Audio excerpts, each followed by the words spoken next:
मुझे खुशी है इस बात की कि हमसे हटकर की लड़ाई अब चुनाव आयोग और डीएम के बीच में हो गई है। क्योंकि अभी तक तो चुनाव आयोग ये कह रहा था कि उन्हें कोई सूची नहीं मिली है और डीएम लोग ये कह रहे हैं कि उन्हें सूची मिल गई।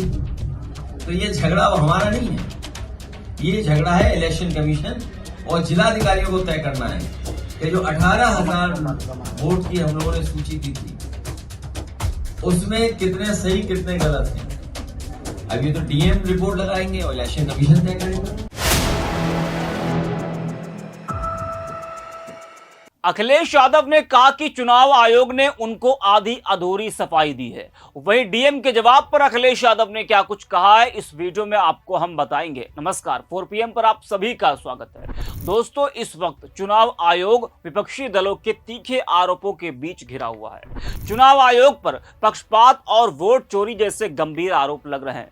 विपक्ष का कहना है कि चुनाव आयोग सत्ताधारी दल के साथ मिलकर मतदाता सूची में जानबूझकर गड़बड़ी कर रहा है। यह स्थिति न केवल लोकतांत्रिक प्रक्रिया पर सवाल खड़े कर रही है, बल्कि जनता के भरोसे को भी झकझोरने का काम कर रही है। बता दें कि राहुल गांधी ने अपनी 1 घंटे की प्रेजेंटेशन में चुनाव आयोग पर वोट चोरी के बड़े आरोप लगाए थे।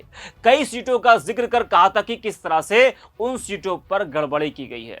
वहीं राहुल के आरोपों के बाद विपक्ष के कई नेताओं ने आरोप लगाने शुरू किए। सपा अध्यक्ष अखिलेश यादव ने तो वोट चोरी के 18,000 शपथ पत्र चुनाव आयोग को देने का दावा किया कि उनकी पार्टी ने 18,000 वोट चोरी के शपथ पत्र चुनाव आयोग को दिए हैं। लेकिन अखिलेश यादव ने कहा कि कोई कार्रवाई नहीं की गई है। वही चुनाव आयोग का कहना था कि हमें सपा द्वारा कोई भी शपथ पत्र नहीं मिला है। वही अब अखिलेश यादव ने एक्स पर पोस्ट कर कहा है कि हक का गणित 18,000 - 14 = 17,986। चुनाव आयोग से लेकर जिलाधिकारी तक और सीओ से लेकर लेखपाल तक सब जुगाड़ करने के बाद भी भाजपा चुनाव आयोग जिलाधिकारी की तिकड़ी अभी तक हमारे द्वारा दिए गए 18,000 एफिडेविट में से सिर्फ 14 शपथ पत्रों के बारे में ही, वो भी आधी अधूरी निराधार सफाई दे पाई है। 18,000 हलफनामों में से 14 को कम भी कर दें तो भी 17,986 का हिसाब बाकी है। यही है हक का गणित। ना चलेगी हकमारी ना मतमारी, इस बार पीडीएस सरकार हमारी। जो चुनाव आयोग कह रहा था कि हमें सपा के कोई शपथ पत्र नहीं मिले, उसके बाद चुनाव आयोग ने 18,000 में से 14 शपथ पत्रों पर सफाई दी है, उसका जवाब दिया है। तो इसका मतलब अखिलेश यादव के शपथ पत्र चुनाव आयोग को मिले थे, लेकिन 14 का ही जवाब क्यों, बाकी 17,986 का क्या हुआ है? जी हाँ, वही आरोप अखिलेश यादव लगा रहे कि हमने तो 18,000 दिए थे, लेकिन सिर्फ 14 का ही जवाब क्यों दिया गया है। बता दें कि सपा ने वोट चोरी के 18,000 शपथ पत्र आयोग को देने का दावा किया था, लेकिन चुनाव आयोग कह रहा था कि हमें कोई शपथ पत्र नहीं मिला है, जिसके बाद अखिलेश यादव आग बबूला हो गए। फिर क्या, सबूतों के साथ वो आ गए और अखिलेश ने कहा था कि जो निर्वाचन आयोग यह कह रहा है कि हमें उत्तर प्रदेश में समाजवादी पार्टी द्वारा दिए गए हलफनामे नहीं मिले हैं, वह हमारे शपथ पत्रों की रिसीट भी देख ले। अखिलेश यादव ने रिसीट भी दिखाई थी। उनके इन आरोपों पर कासगंज के जिलाधिकारी, जौनपुर के जिलाधिकारी और बाराबंकी के जिलाधिकारी ने जवाब दिया। हालांकि अखिलेश यादव इन जवाबों से संतुष्ट नजर नहीं आए। अब सपा अध्यक्ष ने नया मुद्दा छेड़ दिया है। उनका कहना है कि तीनों जिलाधिकारियों द्वारा कुल 14 मतदाताओं का हिसाब दिया है, तो बाकी 17,986 का हिसाब क्या है।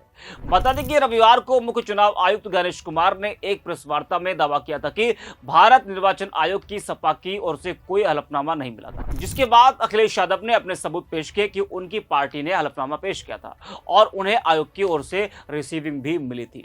सपा की ओर से इस दावे के बाद डीएम कासगंज, डीएम जौनपुर और डीएम बाराबंकी की ओर से उन शिकायतों पर बयान जारी किया गया जिन पर अखिलेश यादव की पार्टी ने दावा किया था कि कई वोट काटे गए। बिहार विधानसभा चुनाव से पहले एसआईआर की गूंज पूरे देश में सुनाई दे रही है। यूपी चुनाव 2022 के बाद से लगातार चुनाव आयोग पर सवाल खड़े हो रहे हैं। अखिलेश यादव ने पिछले दिनों 18,000 एफिडेविट का मुद्दा छेड़ा, इसके बाद से लगातार विवाद गहराया हुआ है। चुनाव आयोग के राहुल गांधी के आरोपों पर एफिडेविट दिए जाने के दबाव पर अखिलेश यादव ने यूपी का मुद्दा गरमाया तो 3 डीएम ने जवाब दे दिया। सपा अध्यक्ष को जवाब देने वाले तीनों जिलाधिकारी इस समय खास चर्चा में हैं। अखिलेश यादव के आरोपों के बाद 3 डीएम ने कथित तौर पर मतदाता सूची में गड़बड़ियों को लेकर अखिलेश यादव के आरोपों पर जवाब दिया। इसमें कासगंज के जिलाधिकारी प्रणय सिंह है, जौनपुर के जिलाधिकारी दिनेश चंद्र है और बाराबंकी के जिलाधिकारी शशांक त्रिपाठी शामिल है। तो अब बढ़ते हैं आगे और बात करते हैं कांग्रेस की। कांग्रेस ने अपने एक्स अकाउंट पर एक यूट्यूब चैनल का वीडियो शेयर किया है जिसमें एक पत्रकार ने उस मतदाता से मुलाकात की जिसका नाम मतदाता सूची में मृत घोषित कर दिया गया था। उसका नाम शंकर चौहान है। वो बिहार के आरा के रहने वाले हैं। शंकर जिंदा है लेकिन चुनाव आयोग के हिसाब से वो मर चुके हैं। उनका नाम काट दिया गया है। कांग्रेस ने उसी वीडियो को शेयर करते हुए लिखा है कि ये शंकर चौहान जी हैं जिन्हें चुनाव आयोग ने वोटर लिस्ट में मार दिया है। चुनाव आयोग जिंदा लोगों को मृत घोषित करने पर तुला है। ये फर्जीवाड़ा है जिसका शिकार गरीब, दलित, पिछड़े व अल्पसंख्यक वर्ग के लोग हो रहे हैं। बीजेपी और चुनाव आयोग मिलकर आपका वोट चोरी कर रहे हैं। तो इस तरह एक नहीं कई हैं। हाल ही में राहुल गांधी की बिहार यात्रा में आपने देखा था कि एक व्यक्ति आता है और कहता कि उसका भी वोट काट दिया गया है। तो यह विवाद भारतीय लोकतंत्र के लिए एक चेतावनी है। चुनाव आयोग को चाहिए कि वह अपनी कार्यप्रणाली में और अधिक पारदर्शिता और जवाबदेही लाए। वहीं सभी दलों को भी चाहिए कि वे आरोप लगाने के साथ साथ ठोस सबूत पेश करें और कानूनी प्रक्रिया का पालन करें। केवल तभी हम यह सुनिश्चित कर सकते हैं कि भारत का लोकतंत्र मजबूत और निष्पक्ष बना रहे। तो इस वीडियो में इतना ही। आप देखते रहे 4PM। खुशी है इस बात की कि हमसे हटकर के लड़ाई अब चुनाव आयोग और डीएम के बीच में हो गई है। क्योंकि अभी तक तो चुनाव आयोग ये कह रहा था कि उन्हें कोई सूची नहीं मिली है और डीएम लोग ये कह रहे हैं कि उन्हें सूची मिल गई। तो ये झगड़ा अब हमारा नहीं है। ये झगड़ा है इलेक्शन कमीशन और जिलाधिकारियों को तय करना है कि जो 18,000 वोट की हम लोगों ने सूची दी थी उसमें कितने सही कितने गलत हैं। अभी तो डीएम रिपोर्ट लगाएंगे और इलेक्शन कमीशन तय करेगा। अभी रुक जाओ। ये रिसिप्ट आप लीजिए, एक कॉपी आप लीजिए। ये मेल किया उसकी रिसिप्ट आपको दे रहा हूँ मैं। ये रिसिप्ट आपको दे रहा हूँ। अलग अलग हो सकती हैं, अलग अलग हों। एक रिसिप्ट आपको। रमन तुम लोगे? लो। अच्छा लो। हाँ अच्छा ठीक है। रिसिप्ट बहुत छोटा है, प्रिंट आउट अच्छा नहीं निकाल पाई है। ठीक है तो ये अब रिसिप्ट पे आप क्यों नहीं ले रहे हो? ठीक है अच्छा ये और ये रिसिप्ट है, ये विद एफिडेविट से, वो भी मैं दे रहा हूँ आपको।